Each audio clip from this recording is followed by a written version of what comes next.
welcome to NatFun, a live recorded tabletop role-playing adventure game where the dice and normally a few friends tell the story. But today we'll be featuring a sometimes solo, sometimes group, and sometimes GM-less, breathless game. Oof. My name's Jackie. My name's Dan. Jackie's not here, man. That's right, the inmates are running the asylum. But I'm joined by one other friend. I am Matt, and I'll be playing Breathless, a Breathless game, Aberrant with Dan. He's already screwing it up. Today we'll be featuring Aberrant, a Wendigo game, an exploration dungeon crawler where you play as an experiment trying to escape the derelict facility within which it was made. Fight other denizens of the lab, eat them to grow stronger, and reach the exit to gain your freedom. If you want to check it out or any of their other games, you can find it at WendigoWorkshop.com or reach out to them on Blue Sky at Wendigo Workshop. It's spelled WENDIGO Workshop. Aberrant is based on the Breathless game system with a few modifications adding some pretty fun and unique features to the game. It's still in its early release, so we're going to take some liberties with our gameplay, but we'll do our best to play the game as initially or originally intended. Matt and I have opted to run two of the pre-made characters to try them out. So for Dan, that's me, I will be playing a creature with the name B83, a basilisk in the guidebook. I've gone with a mutated Komodo dragon with all black scales except for bright orange strip on each side of its neck. B83 is about 3 feet long, head to tail, has orange eyes and very large sharp claws. The scientific experimentation on it has caused it to develop the ability to spray a poisonous gas from its mouth, as well as talons that can inject poison as they slash another creature. And what about your character, Matt? All right, I'll be playing what they call the Hellhound in this particular system. My little spin on this is... Oh, and his name is actually Sudith, so that's a fun little Easter egg if anybody figures it out. But he is a modified...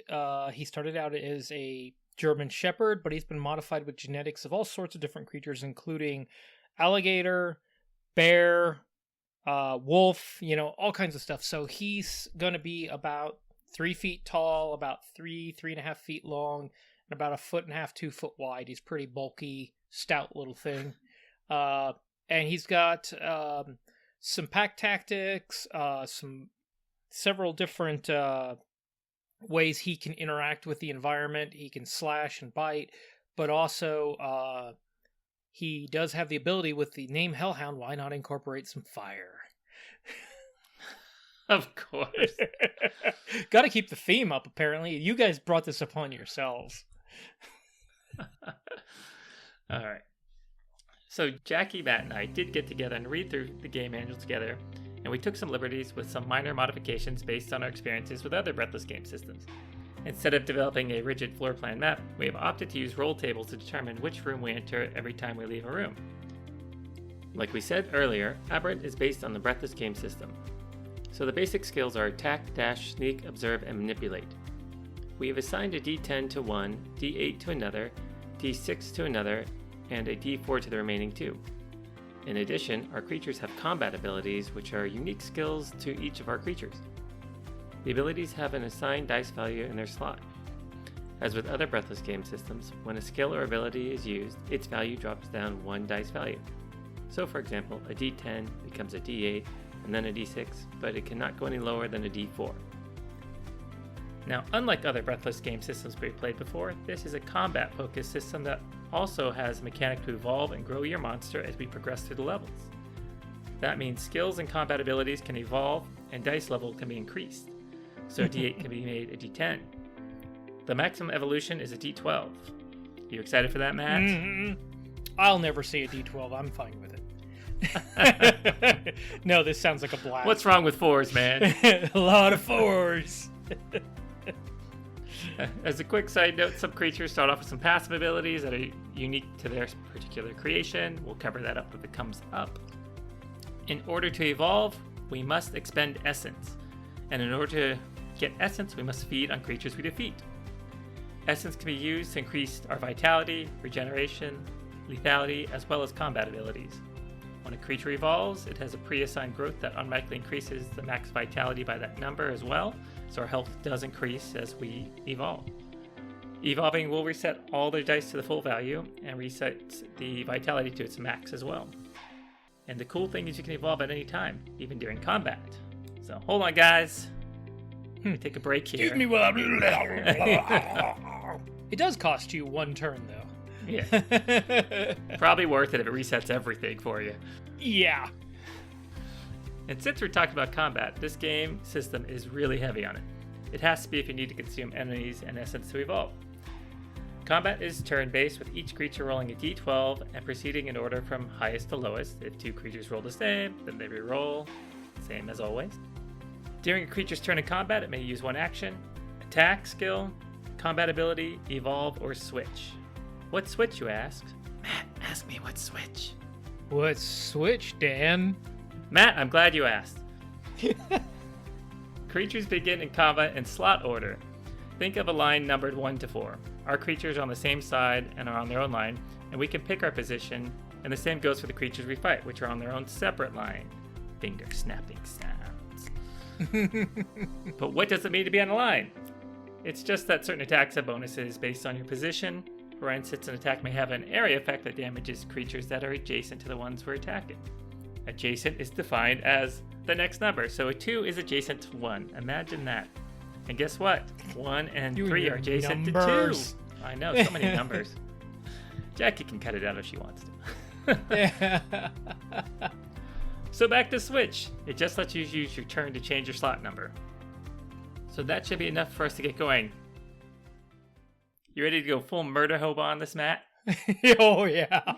This game was made for us if we don't eat each other first. Before starting this episode, we do have a brief content warning. This story does take place in a fictional animal testing lab. It is also a combat-based system and, as Dan said in the mechanics, does involve eating other creatures to level up. If these sound like things that are outside of your comfort zone, feel free to hit pause, take a break, or skip the episode entirely. Do what's best for you. Now let's see how much chaos these two can get up to. Welcome to Samcore Industrial Laboratory. Splice, attain, mutate. Creatures in this lab never see the light of day, and most don't survive the experimentation very long. B83 and Sudif have been housed primarily in a room with glass cages. It's a very basic, sterile room. Our enclosures are positioned where we've had the line of sight to each other. It has been a quiet day or night, there's no way for us to tell. The 2 typical humans have been working at a desk across the room when suddenly the lights begin to get brighter and brighter, with an electrical buzz building as it increases. Then suddenly a loud, arcing pop with a bright flash. The lights in the room and the enclosures all spark and shower down to the floors below. It's dark for a few moments before the backup emergency lighting turns on, providing a few spotlights in the now darkened room. The lab techs are panicked as the computer station is left smoking in front of them. Distracted, they don't notice that the electronic locks on all the airlocks to the enclosures have failed. They begin to hear screams coming from the adjacent room and look up to see all the lights off on the enclosure doors. One of them turns to the wall behind them, pulls the cover off the emergency gas sedation button. He slams his hand against it and... nothing. His face goes white as he turns around. He can see the eyes of B83 and Sudif glaring at him. They know what he had intended to do to them. So, Sudif, what do you feel like doing? Tap, tap, taparoo on that old glass. Ooh, yeah. Describe how you get out of that enclosure. I think, Sudif's a pretty intelligent creature. I think all these creatures have a level of intelligence to based on the genetic modifications. They're very instinctual and primal still. And Sudif, he sees these 2 people who he has seen and felt do things to him in his existence that are not even worth bringing up, all the way back to his earliest memory. And, the white coat makes them all kind of blend together, so they do all look a little bit alike to him, all these humans. He pushes on the glass and leaps out to the middle of the room and begins just growling and howling, bringing out his beast. It's the first time he's really been able to stretch himself out ever, really, that he can recall as a full-grown creature. Nice. I'm going to say B83 sees Sudif jump out of his cage or enclosure, and he sees the focus is on those people. So B83 is not feeling very threatened right now by Sudif's location and position. In fact, he's feeling kind of aligned, like, let's get these sons of bitches. So he will all climb up with his claws and just lean against the glass and just scrape his claws down to the screeching nail clawing sound coming from the glass door as it swings open. And it just kind of flops down onto the floor in front of it, focused on these guys. So shall we roll for initiative? Yeah, let's do that. That sounds like some fun. All right. Do you want to roll for you first? We should each roll for a guy here. So you want to do humans first? See what they roll? Oh, yeah, let's do some humans. I'll do one human, you do another. It's a D12? D12. Oh, my guy got 11. All right, and so human 1 is 11, human 2 is 9, and then what are you going to roll for yourself? Let's see what I roll for myself. It's a D12, you say. That's pretty standard. That's a 5 for Sudith.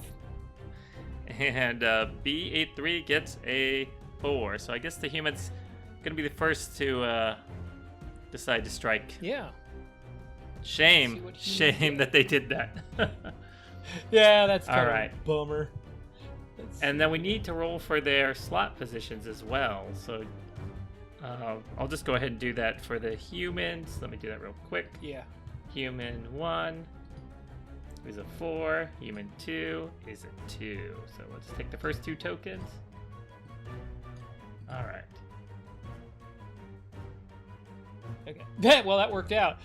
Yeah. So I rolled a 2, then Dan rolled a 2, and then I rolled a 4. Or Dan rolled a 4, and I rolled a 2 again. So here we are. All right. So the humans go first.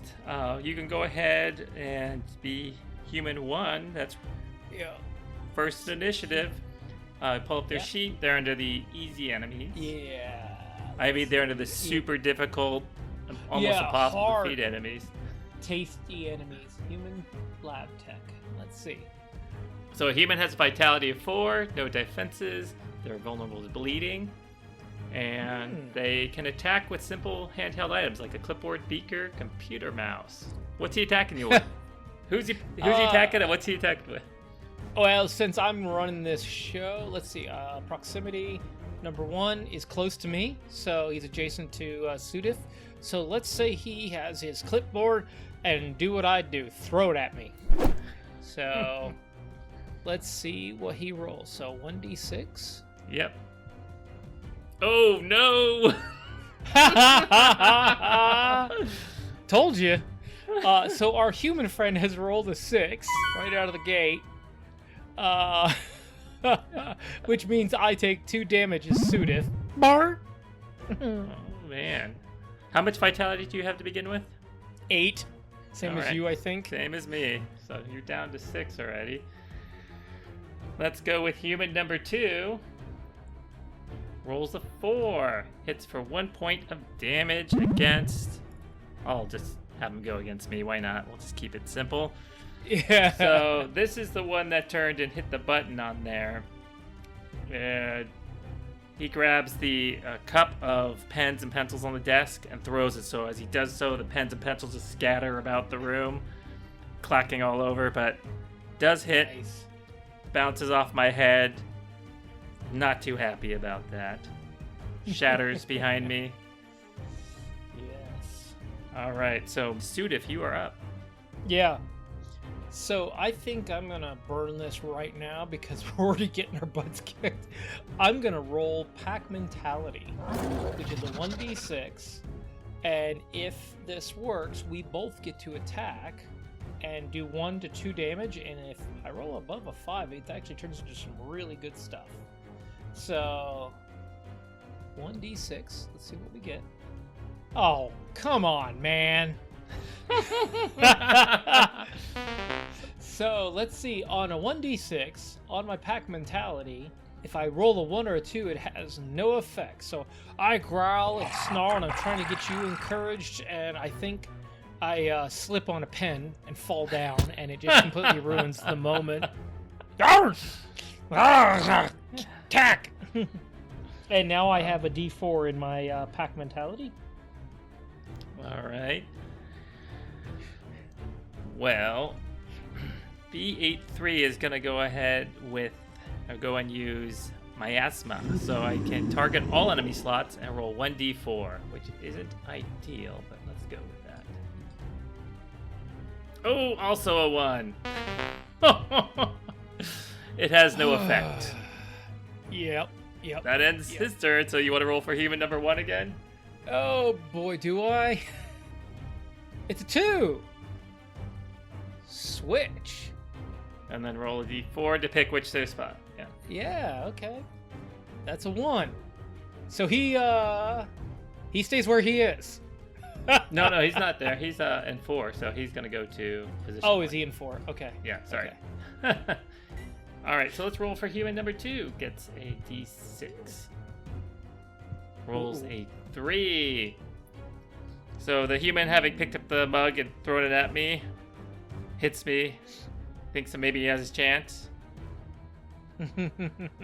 Looks down, and let's go ahead and grab that stapler. It's the red swing line stapler. As he lifts it, he pauses it and looks at it. Nice. He hesitates to throw it, but he does in fact throw it. Whacks B83 right across the shoulder, pissing him off a little more, hopefully. That will bring B83 down to a 6 in vitality. Nice. All right, Matt, Nice. you're up. I'm going to do this again because we need to get rid of these guys, but I think now Sudif is going to... The other guy is run around the room, and now Sudif is right adjacent to human number 2, so he's going to try pack mentality, but he's rolling a d4 this time. So we'll see how that goes. That's a 4. Ooh. So on a 4, deal 1 damage and add 1d4 to that damage. And that is for both of us. You get to strike as well. Now, does it say what attack I could use, or is it just a general attack I'm allowed to do? I think it's a general attack, a d6. Yeah, I figured not the attack. combat abilities. That would be. Well, probably actually, too... no. I think you I think you actually do the same thing I do. So you get to give him 1 damage, and you get to roll a d4. Can you read that? Yeah. So the whole thing, I'll read from Pack Mentality. Choose 2 allies, which might include yourself. They attack the target of your choice, rolling a d6, now a d4. On a 1 through 2, has no effect. On a 3 through 4, deal 1 damage and add 1d4 to that damage. Okay. On a 5+, deal 2 damage plus 1 for each number above 5 and add 1d6 to that damage. That thing would have been devastating, but pretty cool right now. Yeah, so I get it. It makes sense that I get to use the same attack in your wording, not my d10 I currently have in my attack, which I was like, that would be too one-sided. All right. So I rolled a 3. I rolled a 1, so I've done 2 damage to our human, number 2, and you've done 4. How much vitality do they have? They only have 4, so... He is gonzo. So describe your attack. I think on this is I reach out, and because I'm a mutation of so many different things, I do have big alligator snout teeth, but I actually also still have bear claws, and I reach up and I strike across his chest and push him towards you. Nice, and I'm thinking B83 is still focused on that second human there, but as that first one gets shoved towards me, I leap and just dig my talons in and go jumping towards this human, tearing the flesh of the one beneath me as I launch off him. Alright, dead human. Take him off the board. Yeah. Alright, it is now my turn. So, D83 will choose to use Envenomate, which is basically a poison injection, so I'm going to say we'll go with a... Let's go with a bite on this. We'll see how it plays out. I've got a D6, so I'll roll a D6. Don't waste it. Don't waste it. It's a 3. Not bad. Not terrible. So on a 3, I deal 1 damage, but no poison. So I'm able to, as I leap across, slash at him, but I don't quite get the purchase I'm looking for. All right. Let's look at what human number 1's doing.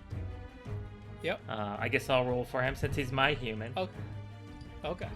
Should we name our humans? Ted. Snack 1, snack 2, Ted. Let's give it a minute before we get to Ted. Ah, crap. He rolls a 6. Oh, no. So it's going to be 2 damage. So as BA3 leaps towards him and slashes at him, he just straight... I guess he's been around enough creatures. He's got pretty good reflexes and just smacks B83 on the back of the head, slamming him down into the ground, doing 2 points of damage, knocking me down to 4. All right, Matt, your turn. Ooh. Okay, he's seeing this, and, we don't know each other, but we've seen each other a lot, and I know you're a hell of a lot better than these things, so I'm close enough to him because I'm in position 2. To get to position 1, I'm going to roll the D6 on Rip and see if I can strike at this guy. Oh, no! So on Rip, on 2, no effect. All right. Well, B83's pretty pissed. I'm going to go with Miasma again, try to get that gas cloud going. It's only a D4, just hoping for a 3 or 4. Oh, it's a 2, nothing.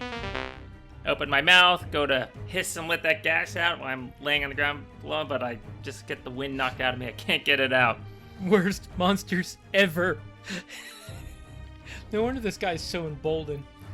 Since you rolled last time for him, I'll roll for him this time. All right. See what happens. Well, at least my luck has rubbed off on him. Our human lab tech swings at Sudif because he sees him kind of sneaking up on him, and he misses completely. Sudif's getting a little smarter now. He's got his sea legs going. So, and with that, These floors are slippery, man. Yeah. It's Sudif's turn, and I think Sudif is going to... Well, what I'm going to do is I'm going to use my passive and choose this guy because he's really irritating me. So that being that's a passive, if I do hit him, I add a D4 to the damage. So I'm just going to honestly go for my attack at this point. I'm done passive playing always around. active though? Wouldn't that? Yeah, always... I didn't realize it, so Okay. I'm gonna actually use it this time. Is what I'm gonna do. It's all right. And I'm gonna roll a D10 because don't want to play with this guy anymore. He doesn't smell right. That is a 7. So I'm pretty sure that kills him. Plus a D4. Hold on, just for fun. 3. That's 10 damage. Well, your 7 would be. You'd have to look at the damage forget table. Okay. Yeah. You're right. Yes, I add a D4 to the damage. Is what I. Okay. Well, he had only 3, so that 3 would have killed him in addition to everything else you did to him. Oh, actually, it's rolls. It adds a 3 to the against this target. Your rolls, so it would have been 10. 10. Okay. We're getting there. Yeah. Sorry, it's a little learning curve. You going Cujo on him? Yeah.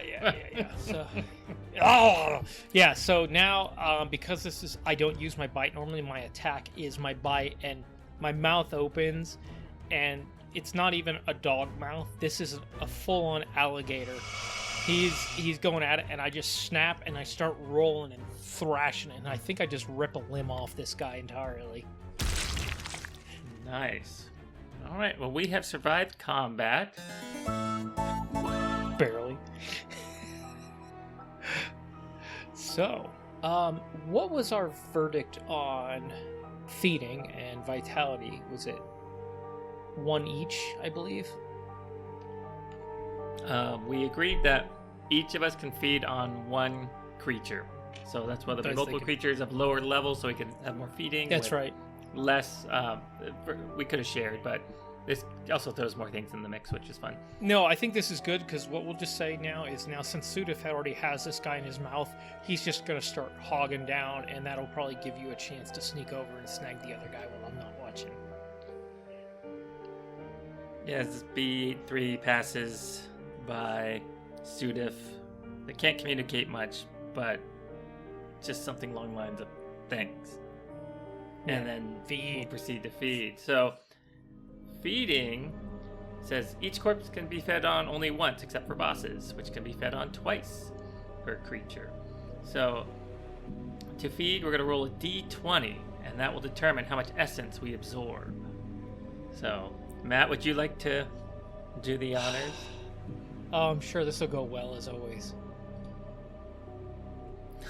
Really? Really? Well, fine. So on my d20, I rolled a 3. On a 3, you'll get d4 essence. D4. Yeah, so this can really go south. Let's see. Ooh, look at 4! You down. Hey! That's actually that's about what I hoped for, so I'm good with that. And B83 rolls an 18, which allows me to roll a d8 for essence. I get 6, so off to a good start. We basically need 10 essence to begin any form of evolution. Yes, to start regenerating anything. Yeah. All so right. We're going for 10sies or 20sies if we really do well. All right. You want to pick the next room and then describe our transition? Yeah, I think, well, as we're done feeding and resting and getting used to each other's presence outside and kind of maybe sizing each other up and looking each other up and down, making sure you're not coming after me, I'm not coming after you. Yeah, I think Sudif is going to look at you, and to kind of build on this he is still kind of on a canine base. He's going to say, pack,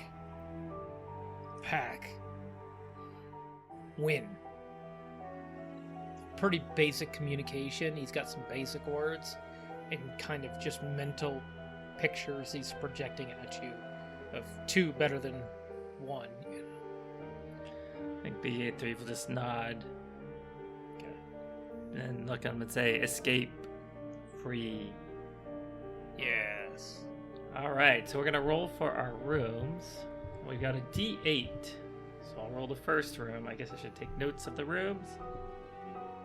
A 4. Oh, good. Of course, Jackie used the big words. The etymology/insect lab. Oh, come on. All right. So we rolled a 4. So I think Sudif is going to just take the leg with him a little bit and continue just gnawing on it like a toothpick. And start towards one of the doors in the room, which is a little bit kind of to the bottom side of the room, and move into something with some kind of light glowing, which, definitely interesting, so might be something good in there. And what he walks in to find is the entomology lab, apparently, but he wouldn't know that. What he sees is glass containers with soil, smells of decomposing, grass and leaves and other kinds of things, even a decomposition of live animals. It's a bit warm and humid in here, and he looks around and he sees like green and blue glowing lights in different boxes, and he's looking around. Nice. B3 will follow behind him, I'd say fairly closely. He doesn't intend to be attacked being lagging behind, so anything comes up behind him. Yeah. So let's look at, we're gonna have to roll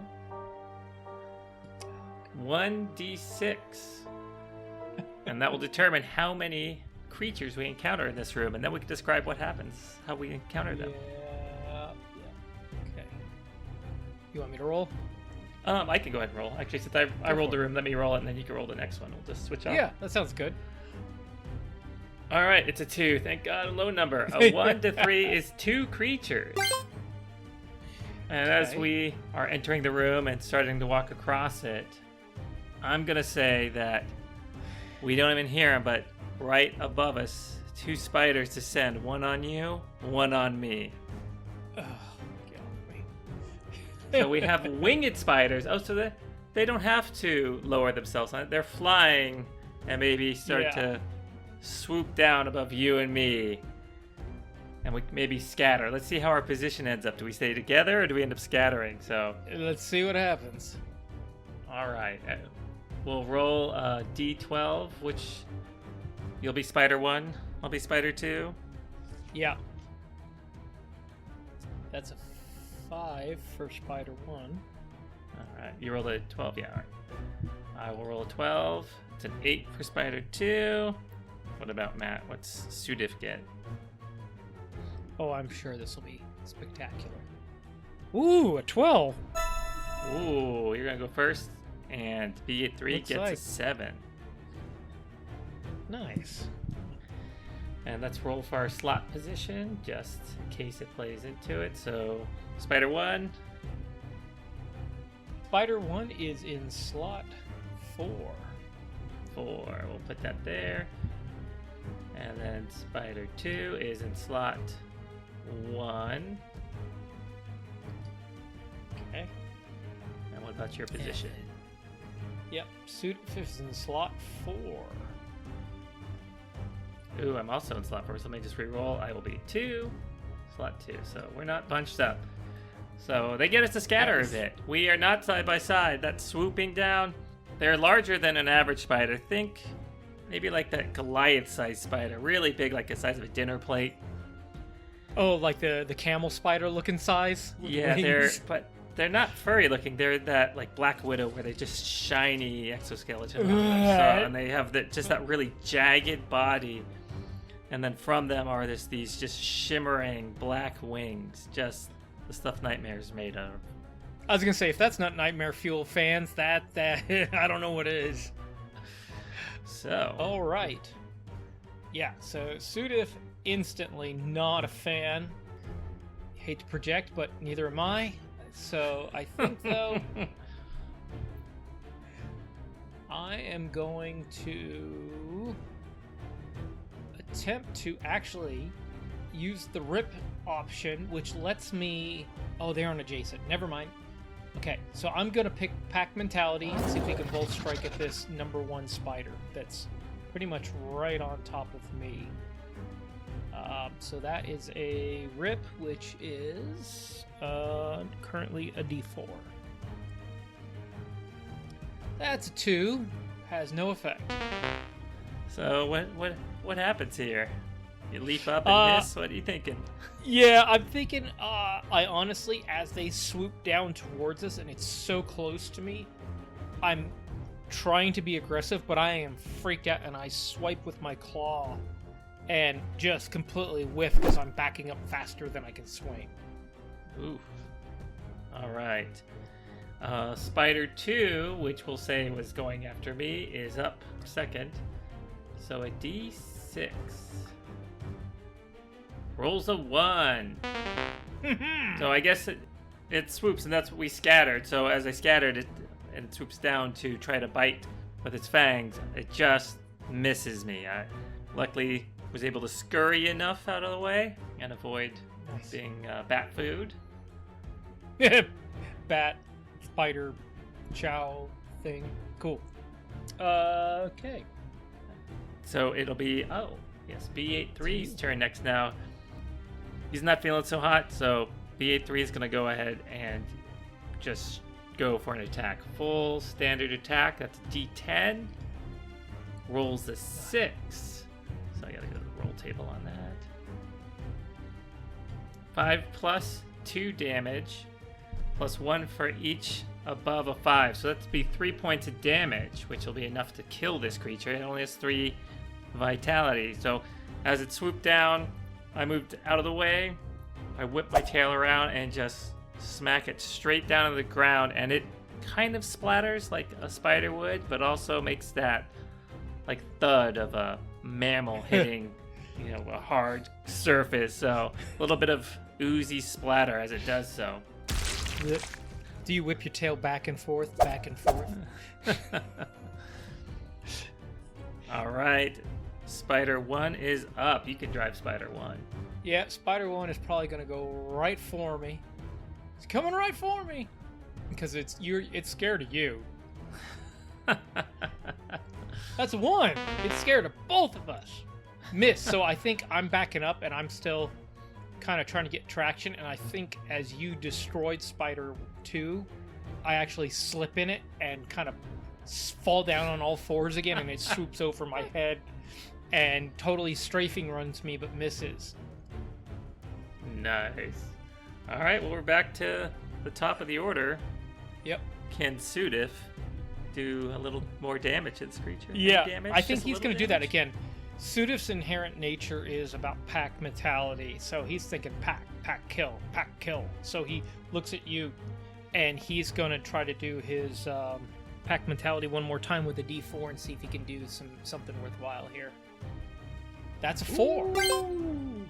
Yeah, so on a 4 with pack mentality, 3 to 4, deal 1 damage and add a D4 to that damage. Plus, I get to add another D4 because I didn't add the D4 to the actual hit. Hang on. Let's see if we can get a bigger number here. I keep forgetting about that. That's a 1. That's a 4, so that makes it a 5. So actually, on a 5 plus, deal 2 damage plus 1 for each number above a 5. Add a D6 to the damage. I think I'm trying to get you encouraged here, but honestly, my first swipe is going to be pretty ridiculous. You got it. 2 plus 3 plus just let's roll the D6. It's only a 1, so I did 4 damage on a 3 spider, flying spider, but it is down. So I think I swipe it and I hit it so hard I smack it to in front of you to try to set you up for it, and it's just dead on impact. Perfect. Well, at that point, seeing this now deceased creature in front of me, I'm going to feed on it right away. Yep. Lunge right onto it. Get it before you get it. There's still a little bit of maybe a competitive feeling on trying to get this. Yep, and being I just slipped on the other one, I think I'm going to just turn and know that food is still a priority and go for mine, but I'll let you roll first and see what you do. Nice. All right. D20. Come on. Big number. 7. Big so I'm gonna roll 7. a D4. Damn, I was really hoping to get bigger than that. Ooh, I got a 4, which will give me 10 essence.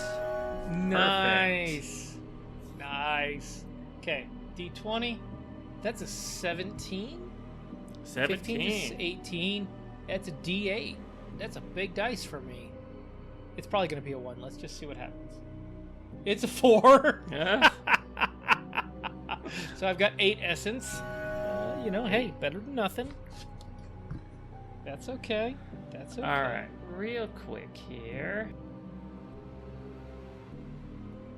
For the record, I have 6 vitality currently, so I'm not doing too bad.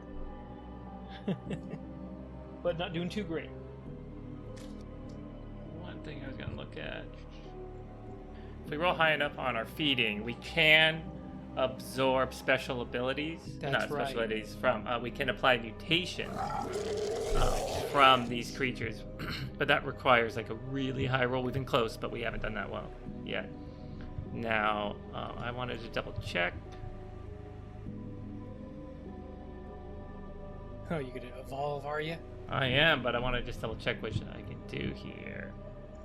So I guess I'll evolve and upgrade a combat ability. So my poison spray I will upgrade Cool. to a. So it'll go from a D4 to a D6 now. So as I'm done feeding, or as B83 is done feeding, it begins to just kind of pause, and you can just see as like his size starts to increase, he's getting a little bigger. And it's only just momentarily. It doesn't take very long, but you get the sense that something here has changed and that B83 is now maybe a little stronger.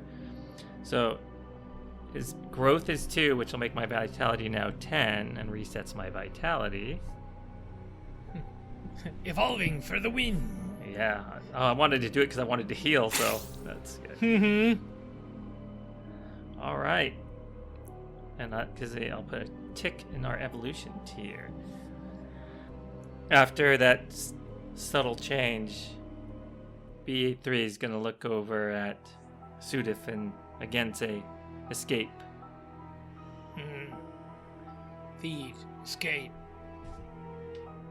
And you can go ahead and roll for our next room. D8. Let's see what we got here. So that's a 3 on the old D8 calendar here. Let's see. Failed experiment room. Encounter. Okay. Do you want to describe going into the... Oh, we need to roll for how many creatures as well, don't we? Let's go over there. Well, I could describe going into the room. Yeah, go ahead, and I'll get the next thing done. After B83 had said, escape, he'll start moving just towards the next door.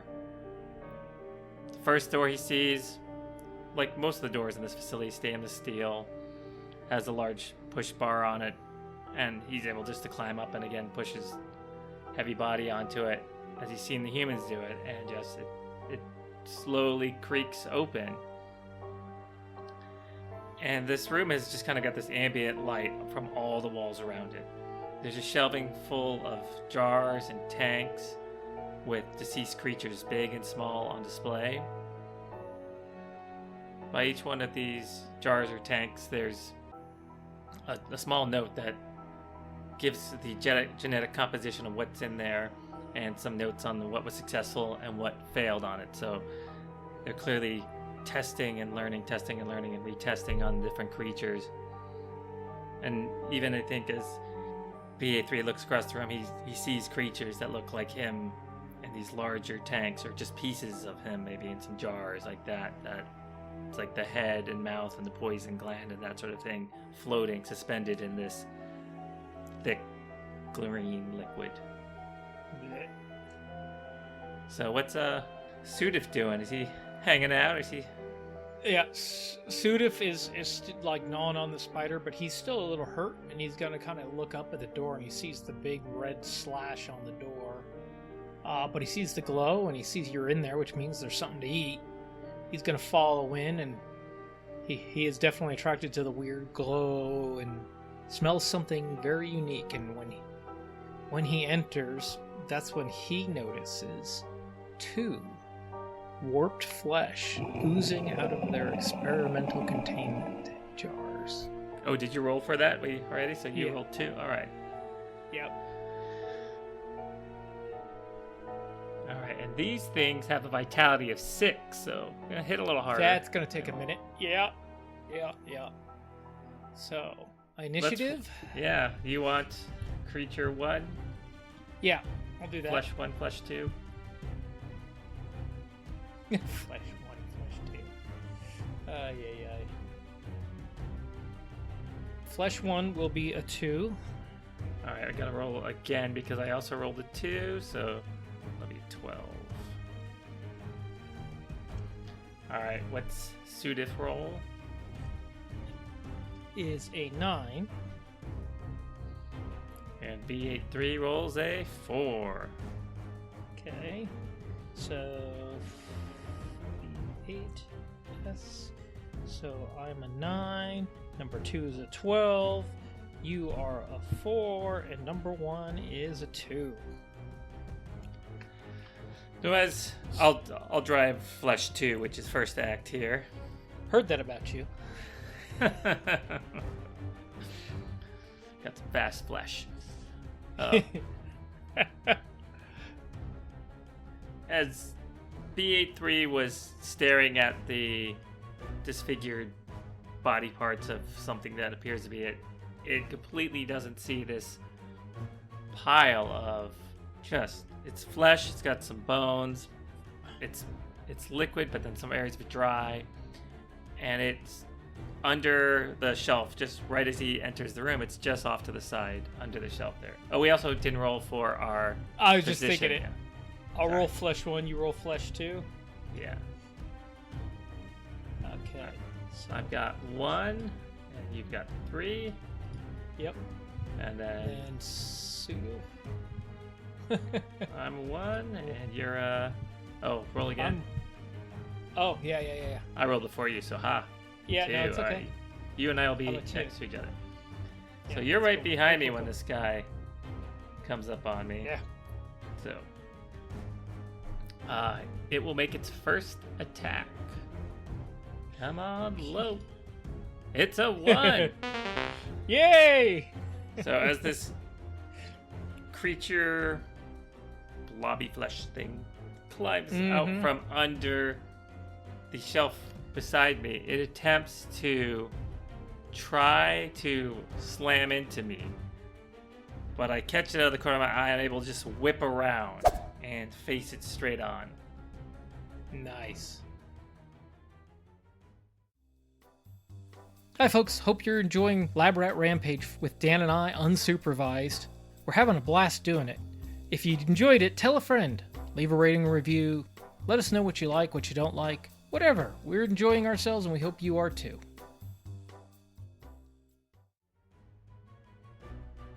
So Sudif is going to focus on this one. So my passive, I get to pick one creature. So it's going to be our fleshy number 1 here, or number 2.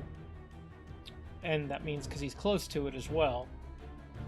He's going to focus on that, and he can smell this thing. He can smell that it has blood, and it does not look very solid. So he is going to use his rip, which is really known to inflict bleeding.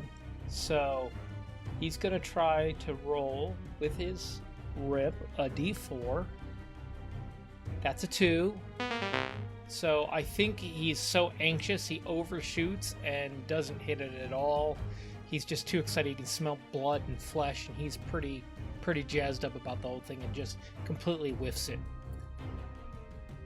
Unfortunate. Alright. So B83, now facing this fleshy pile, will release, open its mouth and try to release a poison gas cloud and just see if it can't inflict some sort of pain and suffering upon it. So that's now a D6. It's a 1! Are you kidding me? Nothing happens. It is the worst day ever. He's not used to using this apparently. So opens his mouth, and again that gland, he hasn't been able to use it properly. It's always been an experimentation and not really voluntary. And it just whoopee cushion sound right here. Just whoopee cushion. Alright. Flesh pile 2 is still hidden, so why don't you bring him out to the open? Flesh pile 2. Yes, flesh pile 2. Because he's in position 1 and... Oh, that's between both of us. So I still think, just in all fairness, as Sudif had swung at things such as this, his buddy, he's going to come for me. And I think it may has enough intelligence to know that I'm kind of could be dangerous to him. So he's going to roll his D6. I can't, let me see, I'm having some problems. No, you rolled a 6. Okay, Warp Flesh. On Warp Flesh, a 6 regenerates itself or an adjacent slot for 1d4 vitality. Well, since nobody has healed, I think he's just showing off at this point. So that's in our favor. Alright, so that's back up to top. Flesh 2. Flesh 2 rolls a 4. Alright, it will do a slam attack. Again, this one was the one that was by me, so I think we'll just keep it fair. 50-50 on this. Rolls a d4. We should start attacking each other. Ugh. Does 1d4 damage. Oh, Rounded down by 1, so it'll be 3 points of damage, taking me down to a 7. But oh man, he's a heavy hitter, this blobby flesh. So with that whoopee cushion sound, it just comes right down on top of my head and slams against me, slamming my jaw into the ground. My teeth just clench, bite my tongue. It's a bloody mess. Alright, I see the attack.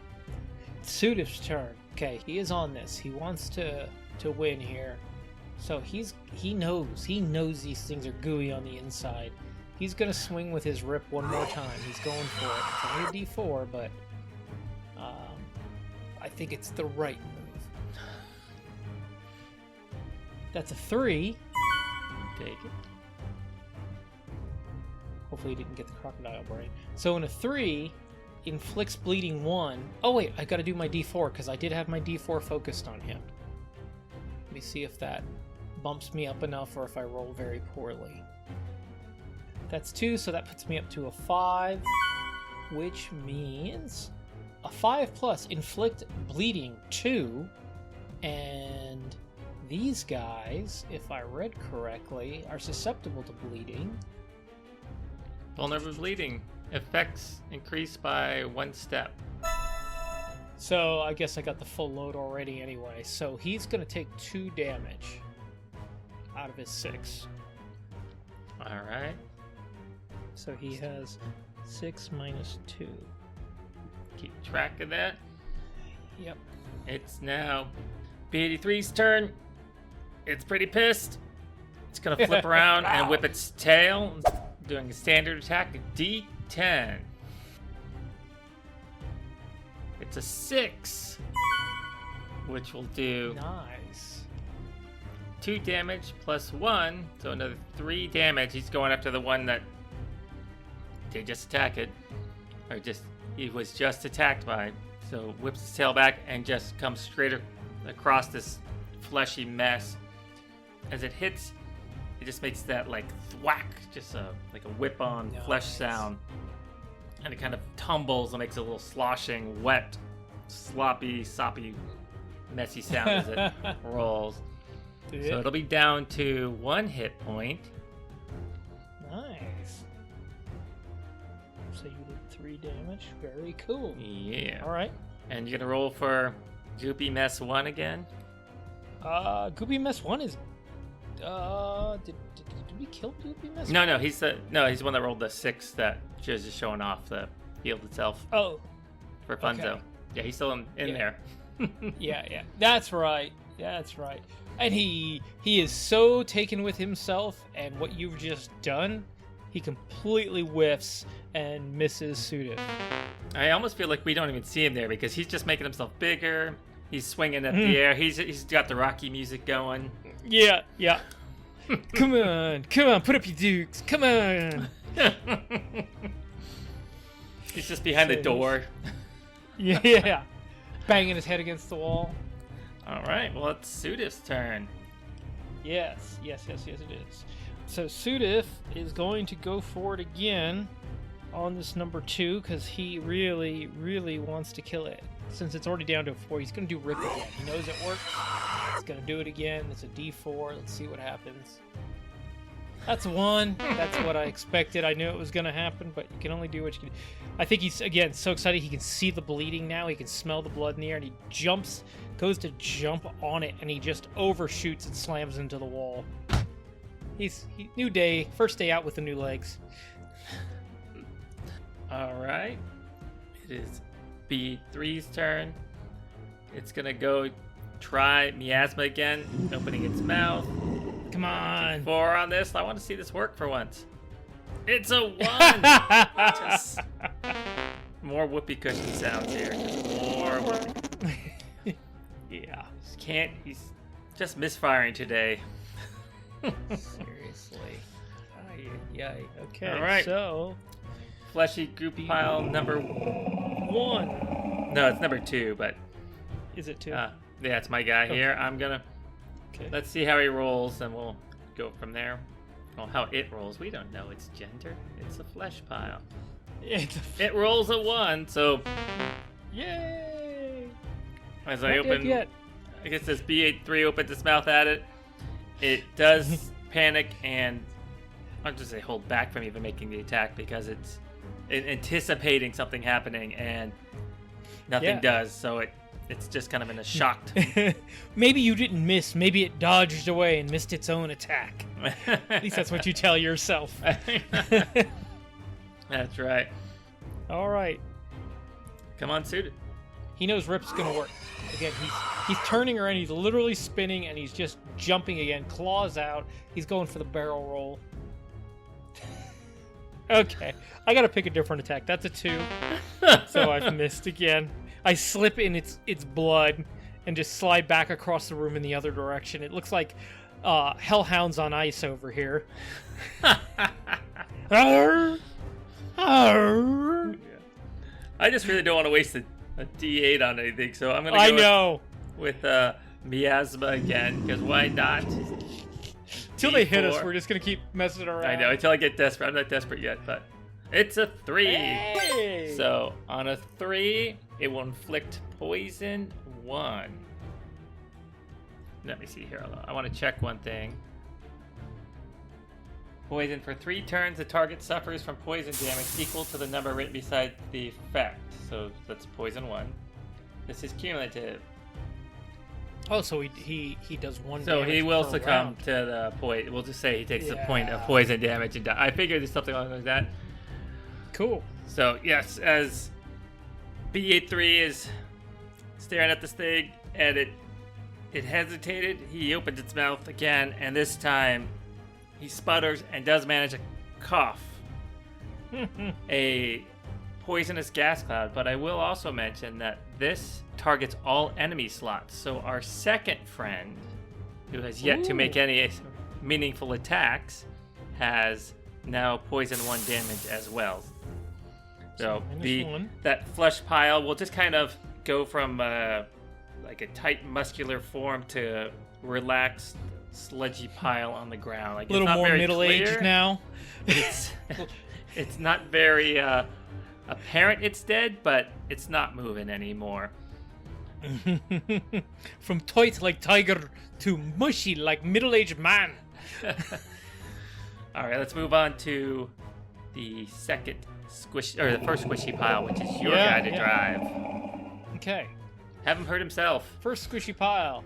He's definitely going for me because I've been jumping back and forth like dogs on ice.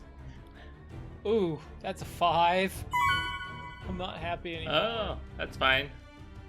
5 regenerates itself, so 1d4 vitality. Okay. So it'll get its back. It's 1 poison damage, but it's still poison for 3 rounds. Yeah. So we're gonna say 1 round of poison already. It's 2 more rounds of poison damage. Nice. Now we'll just do it every time on your turn. We'll put his next ticket down. Cool. All right. Well, back up to the top of the order. And since fleshy number 2 is gone, that's Sudith. So Sudith again. He's done with this, and he's just going for his D8. He's just gonna attack. But I do get to add my D4 to this, so I had forgot to do that last round, but that's my fault, so I'm going to play this. So that's a 6, plus my D4, of 4, so that's 10. And so 10 on the attack table. Will be 5 is 2 damage, and then plus 1 for each above 5, so 7 damage. So I go with the full jaws, and I just start chomping down on this thing, and honestly, I just eat it. I'm just done. I just eat the damn thing. I am mad. I am been bounced off stuff. I'm bleeding a little, and I'm just gonna feed right here and now, and I honestly don't even chew. I just swallow. So with that, I'm just gonna roll right into feeding and roll a d20 and see what happens. Oh, man. Oh, boy. I wrote a big fat 1. I need to find feeding. I still think I get to roll something. You get a roll. A D4. Well, knowing my luck... Hey, I got a 4. You roll good on... I mean, come on. That's awesome. Yeah, that's actually pretty nice. So I have 12. So old Sudif is pretty rough around the edges here. So he is going to, before we move into the next room, even if B83 is going to move on, he's going to take a moment, and he is going to evolve. And because it's been a pretty effective attack, and he's really been underutilizing it, he's going to go and bump up his Rip for 10 Essence and upgrade that to a D8. And he's going to heal, and he gets to gain 2 vitality for evolving. So now he has 10 vitality. and everything is back up and running in Sudif Town. Nice. B83 will nudge the pile of sludgy, warped flesh before him. It's not moving, and it will begin to feed. Rolling the D20, rolls a 16, so we get a D8. And rolls a 4. I mean, what's the difference between a 1 and a 16? Still 4. Well, you know. All right. Well, shall I roll for the next room? Yeah. D8. It's a 6. Okay. So, do you want to go into it, or am I going to lead into this next? 6. So room 6 is a small mammal room. Okay. This smells like a hamster cage. So this room, I think, since Sudif is super energized, and when he ate, he grew a little bit, very similarly to B83. He grew. He's a little bigger. He's a few inches taller, a few inches longer. The scales and hair on his back have gotten bigger, and his claws have enlarged slightly. Hence, his rip getting more powerful, and his nostrils flare. And there's a set of double doors on the other side of the room, and he just pushes his head into them and goes through. And this room's really well lit. It's like warm yellow light. It smells like sawdust. There's tanks and cages and little squeaky noises all over the place. There's some red lights, and like it's pretty toasty and warm in here. And B83 following him smells it, and it's a very familiar smell to what he would be fed in an ideal situation. One of his favorite things was the furry little creatures that would get dropped in his cage from time to time. Well, I rolled a 3, so they're going to be 2 creatures. They are mutated rodents. They have a vitality of 2. They have no defenses, no weaknesses. And we can describe their attacks as we get into that. So let's roll for our initiative. I'll roll for rodent 1. Rolls a 12. Good God, these guys get... Yeah, they do get good. And then how about rodent 2? Rodent 2 rolls a 9. And then B83 rolls a 3. B83 got his 3, and Sudif got his 1. So there you have it. You know, I don't think we've started. No, I started 1 round. That's right. Yeah, you're right. 1 round. All right, small rodent 1 is in position 2. The red guy there. Yeah. Small rodent 2 is in position 3. So they're adjacent to each other. That matters. And then B83 is in position 3. I'm in position 4. So we're adjacent to each other too. All right, small rodent 1. Do you want to be 1 or 2, Matt? How about I be 1? I rolled him first. I figure. Yeah, fair enough. He's my guy. He's your little rat bastard. So as Sudif and B83 are walking around the room looking, B83's looking up and just sniffing the air, slowly taking the scent. And out of nowhere, I'm just trying to think how big these things would be. We'll go with maybe rat size, because they have small vitality and not very strong. We'll go with rat size. Oh, I thought you were going to go with RUS. No, that'd be too big. They're not that big yet. We'll start with that. And it will immediately leap from its enclosure and attempt to strike back at B83. It knows I'm a predator that likes little furry prey. And it rolls a 4. Ooh. So, lunging from the cage above, drops straight down and bites right into the side of my rib cage for 1 point of damage. Yikes. Down to 6 points vitality. Okay. All right, rodent 2. Rodent 2 will roll his d6. And Rodent 2 gets a 3. And I think his intent is, so Rodent 2 is actually gonna attack Sudif again. he sees all the blood on him, and he's a rat. He's going right for it. So with a 3, he's going to hit me for 1 damage. Wow. And what he does is when he runs up, he's actually got a spiked tail, and he runs under me and just drags it across my kind of tender underbelly. Oof. All right. BA3 is going to go with Envenomate again. That's a D6 currently.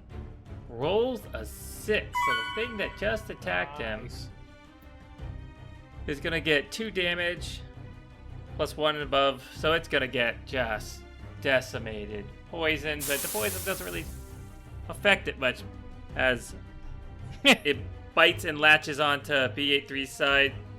I turn my head and snatch it, fling it up into the air, open my mouth, and it goes straight down. Didn't even have a chance. Small rodent 1 is dead. Yep. Well, I'm gonna make my focus. Being I've been pegged by rodent 2, and I'm angry, I think like a pack animal.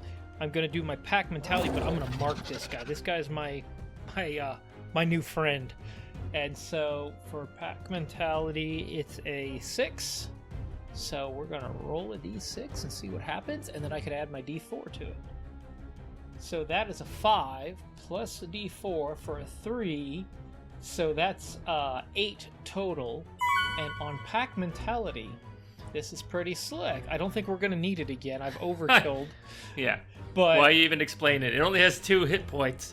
Yeah, me and my buddy get to deal 2 damage, plus 1, plus a d6 more. I'm pretty sure I just turn around and it's basically the same thing to you. It ran under me, and I turn and I go to bite it, and I honestly just stepped on it and smashed it. Whoops. It's all sticky. It's in my feet. So I reach up and it's stuck between my toes, and I just start licking it. That's how I'm gonna feed. It's just getting it off my foot. Sucking your own toes, huh? Oh. Yeah. I knew you were gonna do that sound. God, I shouldn't have said it. I wasn't gonna do it till you said sucking on toes, you weirdo. All right. Oh god, that's a terrible roll. So for a 4, I get to roll a d4, which gives me 3. You still do pretty good on these every time. All right. Yeah, we're not doing too bad. Being that I swallowed this thing whole, I rolled a 5. Great. And I get a 3, so I will have 7 essence. All right, you want to lead us off for our next room roll of a d8? I think it's hot in here, and the Hellhound's not digging it, so he's gonna push through the next set of doors. B83 is going to be climbing up on its back legs, looking in the cages to see if it can't find any more more snacky snacks. Yeah, I like that. Slithering its tongue around into like their little dome enclosures, seeing if they can feel anything in there. So I roll without 5. gross, disgusting tongue noises, because I'm not disgusting.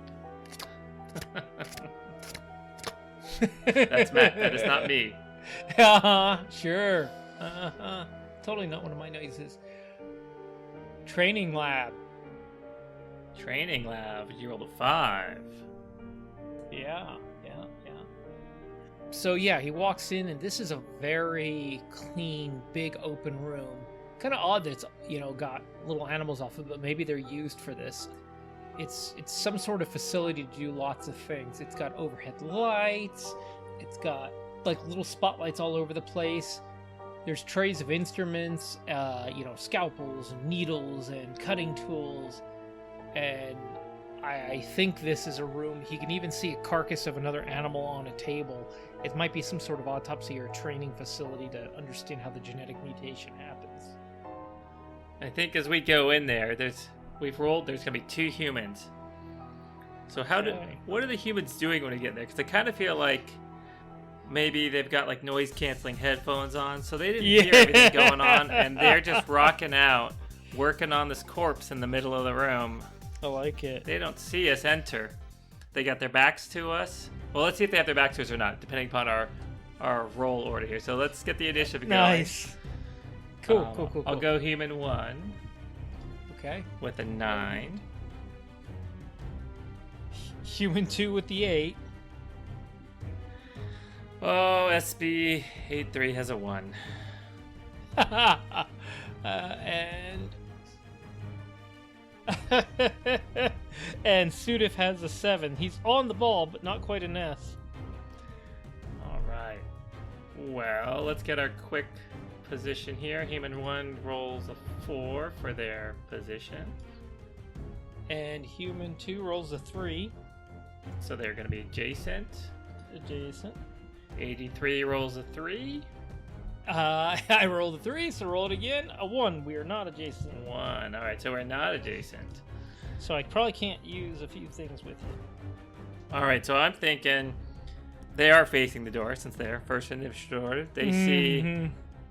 I'm gonna see. They see you walk in first since they saw you first. So human 1, bear dog, gonna see this giant bear dog, and he has that scalpel in his hand, and he's gonna fling it straight at you.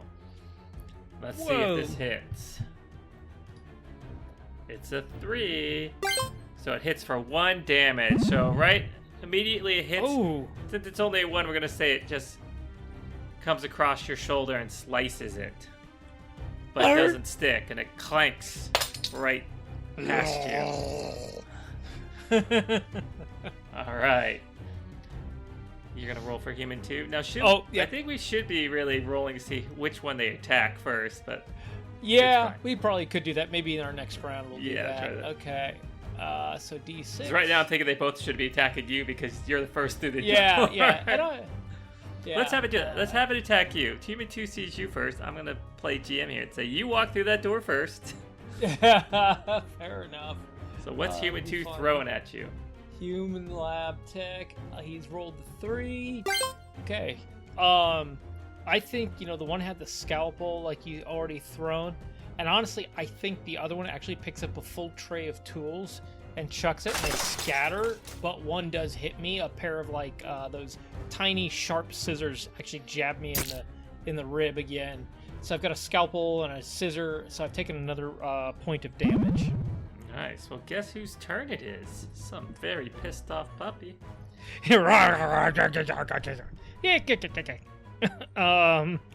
think I'm pretty angry about this, and after evolving, I felt more powerful, and I don't want to deal with these guys, so I'm gonna move up, and I'm gonna burn my survival instinct. And you can't be a hellhound without a little bit of fire. So I open my mouth, and after eating all those different animals and stuff, I regurgitate a little bit, and I turn it into napalm and just spray it across the room at these 2 guys. Let's see how well it does. Yeah, let's see what this D12 Let the roll does. talk for you. A 10! Woo! So what I'm going to say, since this is such a big roll and I could have failed miserably, I want to spread the damage to both of them. What do you think? I think that works. The humans have 4 vitality each, so... Yeah, I just put 10 worth of damage onto them, so I'm thinking I just napalmed them and burned them in place. Whoa. But I did also, as we go, I've burned that. I can't use that till I evolve later. Well, speaking of evolution, let's feed on these feed. well-cooked humans. Hopefully they are full of essence, because I would like a lot of essence. I would like a lot of essence. I'd like to roll a 19 or 20. Yeah, go for it. Let's see what you get. You go all first. Right. Let's go big number. 14. Ooh. I'll take it. So that's a D6. Oh, rolls a 1. Oh, I burned him a little too hard. Mine's still on fire, so we'll see what happens. I run up and jump across the table. Apparently I overcooked him. This is great for storytelling, to be honest. So when I hit him, these guys burned down and there was almost nothing left. I rolled a 1, so I get to roll a D4.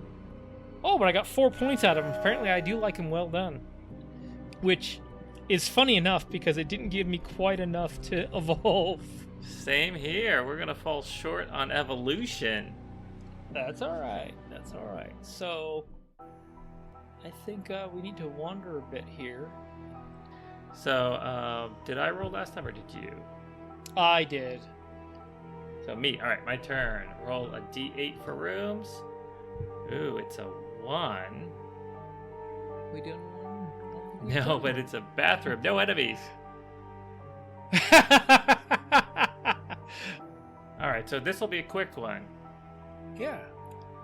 After being very dissatisfied with the charred remains of this humanoid, in fact, had to wait for it to burn down, the corpse to stop burning before I could even consume it, and then there wasn't much. There's a small room off the side. There's not even a door to it. It's just straight into it. B83 walks over, pushes open the door that's just right next to him, closest thing. He's just continuing looking for exits, and what he sees instead is just a very brightly lit room. You can see a single toilet off in the corner, tile up the walls, tile on the floors. You hear the sink dripping from where the towel dispenser is, and there's a streak of water, stained wet streak on the floor that leads towards that central drain, and there's that bathroom fan just clacking and clacking and clacking. It's been on forever. It's caked in dust. As he looks up, you can just see its filter is just fully caked in dust. But not seeing a human here, he's going to maybe do an investigation check. So I'll roll a d20 on this. Just not a 1. It's a 9. So a 9, nothing. He doesn't see anything. Well, I think Sudif sees you push the door and bright light, and there's this weird piney lemony smell. He's intrigued by it. Definitely flares his nostril. He figures worst case he can cover up in this and be more tactical and not smell so much like a dumpster fire. So he's gonna come in, and he sees it's bright, and he's looking around. He sees the white tile and the toilet and the dripping, and he's like, well, there's a water source. Maybe there's something good. And so he's gonna kind of head over to the counter and look and see what he can find. 18. You may have found something, sir.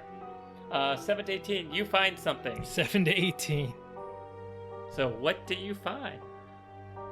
I jump up and put my claws up on the counter and look, and I can see this little clear bottle with like blue liquid in it. Kind of might taste good, but it's got a little nozzle on top, and I lick the end of the nozzle and it tastes terrible. But maybe this is some sort of poison or something, so I do grab it and just kind of pull it off the counter, and I'm going to just kind of carry it in my mouth for at least right now and see what happens. All right. Make note of that. It's an item you can use. How do we determine its value? It has a value when you find something. Well, we'll look it up later. It's not important now. No. Honestly, I'm just going to use it for some sort of vaudeville act in the near future. I'm going to say we skip if we roll a 2, we get the custodian's closet. So Yeah. we're just going to have to go with a 7 or 8. So odds or evens? Odds or evens. There we go. You want to roll this one? You can roll the d8, doesn't matter. Roll Yeah, the d let's see what anything. happens. Do you eat anything? 6, so evens. That's a trash room. All right.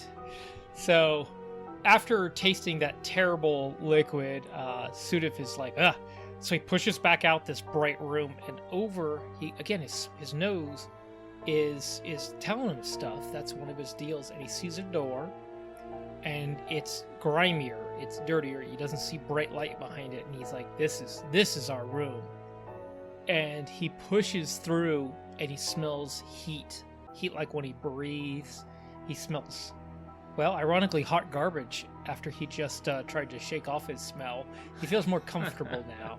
It's trash and soot, and there's all kinds of stuff around here. It's very hot and dry. There's a little that smell of goopiness being kind of heated up, kind of like swampy. and it's very pungent, and so he's definitely all about this room. He thinks there might be something to eat in here, and he pushes through kind of without thinking about his pack at this point, and he's being a little brazen, and he's halfway into the room before he even thinks to look for a B-83. Oh man, you're just describing yourself being like in a one round of attack by yourself situation, Matt. You had to keep going describing it. Well, as Sudif enters the room, there's this fanning laser that suddenly kicks on and sweeps across the floor and slows down as it crosses him.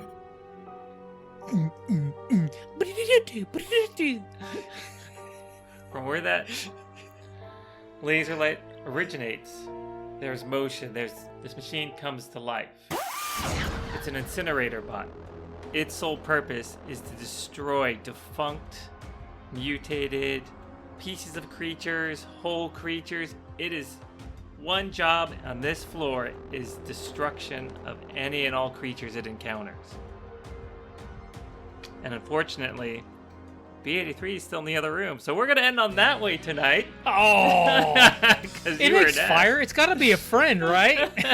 It's my friend. I was like, it's oh like yeah, B-83 is gonna run in the room, and because it's warm and everything. You're like, he doesn't even care about his pack anymore. So fine. We'll go with your narrative. Hot, wet garbage. This is totally my space right here. Jerk. Gonna leave me to get cooked. I'm probably gonna die. It's gonna be awesome. It's all right. It doesn't really hit any harder. It just has more vitality. That's all right. We can get there. But there is only one of them, so like I said, we may have to share the feeding on this, bend the rules a bit, make it a little more fun on the essence. But I think that'll be cool. And then see if we hopefully can make it to another level at some point. Yeah. Well, I thought we were gonna die a little more, but we got lucky with that flesh pile just rocking out and swinging by itself, just healing itself and swinging at the air. It was over there having its own dance party. Yeah, honestly, if that hit us 2 or 3 times, we would have been pretty close to some problems. So we'll have to see what happens. I mean, because there is some stuff like if you got hammered, I can help and take more damage if my health got up higher. It's, I'm supposed to be kind of a tank, but man, you can lose life fast in this game. I thought we were going to go faster. I didn't expect it to take us long, but we did. How many rooms did we do? We did 6 rooms and we're on our 7th, so yeah. Yeah. We also haven't rolled as many enemies. We haven't rolled the bigger numbers for enemies. Yeah. We always got the minimum. Yeah. Yeah. Well, but I do think we need to have to be maybe a little more strategic where they focus on one of us. Like you're first to the door, so that's the first thing they see. Just to make it more narratively realistic versus the taking turns.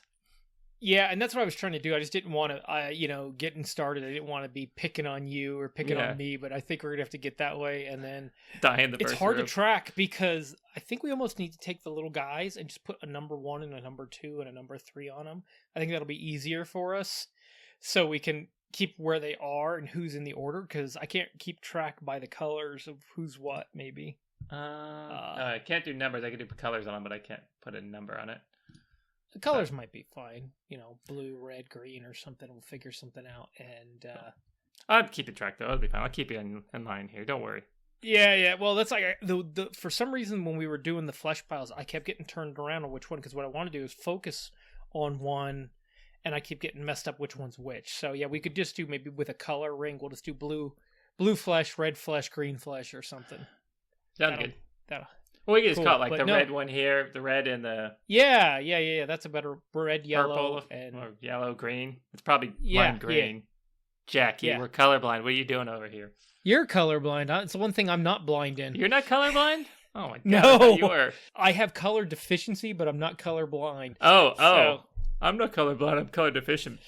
Like, certain blues mess with me and certain oranges and yellows. Yeah, I think everyone just told you that you're color deficient and not colorblind. I think that falls. Because I can see red and green. I can see red and green just fine. I can see red and green too. Just sometimes they're confused. Well, like for me, the weird one is like there's certain like that orange that sometimes like not school buses, but that color real close to it. Sometimes it's yellow, sometimes it's orange. That's color blindness, man. That's what it Yeah, is. but it's only that one. Yeah, there's a little. It's a little. Hey, when your shit's half baked, you get what you get. All right. And on that note, until next time. We hope you can find yourself a laboratory. And a creature. And some essence. So you can mutate into your own NatFun.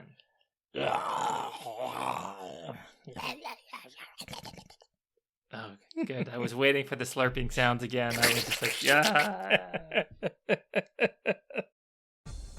With their freedom not yet won, will Sudif the Hellhound be immune to the flames of the incinerator bot, or will he go down in a blaze of glory?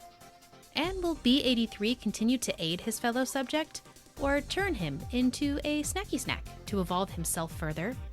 Find out as our fun shot Lab Rat Rampage continues next week here on NatFun. And if you'd like to give this horror science lab-driven game a try for yourself, you can. Aberrant is an exploration dungeon crawler where you play as an experiment trying to escape the derelict facility within which you were made. Fight the other denizens of the lab, eat them to grow stronger as you try to reach the exit to gain your freedom. The early edition is available now at wendigoworkshop.itch.io/aberrant. As always, we'll have a link in the show notes and on our website, natfunpodcast.com. And before you go, would you mind hitting that like or subscribe button on your favorite podcast listening network or on our YouTube channel? It really helps us out. Or better yet, take a moment to leave us a rating or review, maybe tell a friend. We'd really appreciate it. And if you'd like to see the creature stats for B83 and Sudif, you can find them and much more on Patreon at patreon.com/natfun. I can't wait to find out what happens next week in Lab Rat Rampage. I'll see you there.